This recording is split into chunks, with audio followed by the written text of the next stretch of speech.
उन्होंने प्रयास किया है, ये अपने आप में दर्शाता है कि आने वाला 2024 हमारे लिए कैसा होगा। ये तथ्यों को छुपाने की बात नहीं है। आज ईडी पहले पिछले 17 सालों में भी थी, ईडी आज भी है, तथ्य पहले भी थे, तथ्य आज भी हैं। चाहे मेरे फाजिल वक्ता जो चाहे कांग्रेस के हैं, चाहे हमारे एनसी के हैं, जो वो अपने तथ्य दे रहे हैं। आज जो प्रेजेंट पोजीशन भारत की आपके समक्ष है, वो खुद अपने आप में दर्शाती है कि भारत क्या है, उसको राजनीतिक पार्टी कौन सी लीड कर रही है, कौन सा कुशल और ये हमारा सक्षम नेतृत्व जो है भारत का हमारा नेतृत्व कर रहे हैं। और राष्ट्र एवं अंतरराष्ट्रीय स्तर पर हमारे भारत को अगर किसी ने गौरवान्वित किया है तो पहले हमारे प्रधानमंत्री नरेंद्र भाई मोदी जी हैं, जिन्होंने सत्ता संभालते हुए सत्ता का सेवक बनके उसको पोषित करके आज एक सुदृढ़ भारत बनाया है।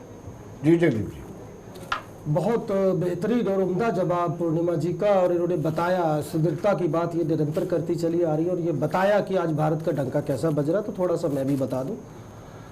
सबसे पहली बात विनोद जी, अगर आपको याद होगा, अमेरिका ने हमें ड्रोन देने से मना कर दिया। कनाडा जैसा मुल्क जिसके साथ हमारे फैमिलियर संबंध रहे, उसने अपनी असेंबली में खड़े होकर हम पर वो आरोप मढ़े जिनका जवाब हमें देना मुश्किल हो गया। मालदीव जैसा शटांग भर का देश पहले हमारे नौसैनिकों को खम ठोकर वापस भेजता है, और उसके बाद उनका राष्ट्रपति अपनी सदन में खड़ा होकर कहता है कि हमने नौसैनिक वापस भेज दिए। परसों चीन का जासूसी जहाज जो बेड़ा है उसका, वो उनके पास पहुंच गया। उसके बाद चलिए आप भूटान की बात कीजिए, श्रीलंका की बात कीजिए, नेपाल की बात कीजिए, जो कभी हमारे मित्र देश हुआ करते थे, आज चाइना के पाले में है। पाकिस्तान तो पहले से ही था। अब इसके बाद अगर मैं एक और बड़ी बात बताऊं कि जैसे बात करते हैं ना, तो आपने भी मैं एक एग्जाम्पल दे रहा हूं जनाब। चाइना से पाल रखी थी ना मित्र। नहीं, उसका जवाब देखिए, वो नेहरू जी का बड़प्पन था पड़ोसियों को। यही बात वाजपेयी साहब ने भी कही कि आप अपने पड़ोसी को बदल नहीं सकते। ये हमारी फितरत है इस देश की कि हमने हमेशा बड़े होने का अपना जो एक किरदार है उसको दिखाया। लेकिन मैं जो बात कर रहा था, डंके की बात कर रहा था, आपको याद होगा जब ऋषि, एक मिनट फिर बीच में बोली, it will not work, let me complete first. Rishi Sunak साहब जब प्राइम मिनिस्टर बने, बड़े गाजे बाजे के साथ हमारे देश ने बड़ा जश्न मनाया। हमारे दामाद थे, आपको मालूम है क्या हुआ?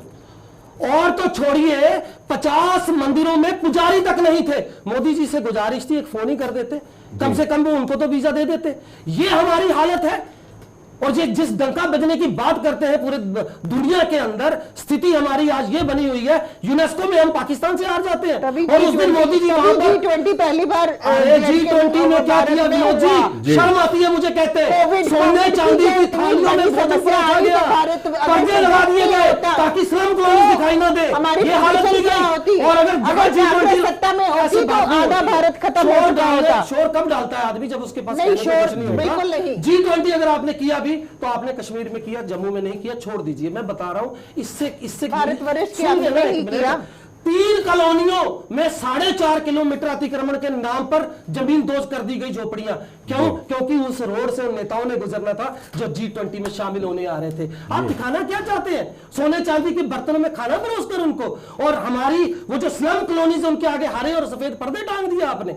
ये आप बता रहे हैं 4400 करोड़ के करीब आपने उस पर खर्च कर दिया।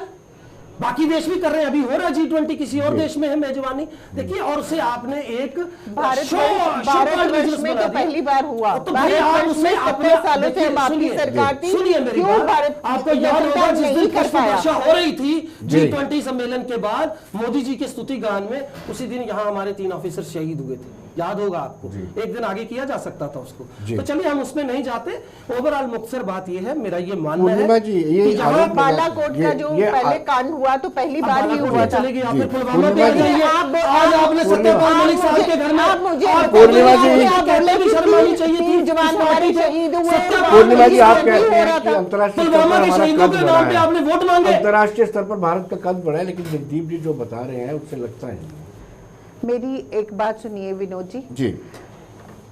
भारत देश, आप खुद एक एनालिसिस कीजिएगा। आज जो परिस्थिति हमारे भारत की है, क्या पिछले 70 सालों से कंपेयर करते हैं आप? ऐसी परिस्थिति बिल्कुल नहीं है।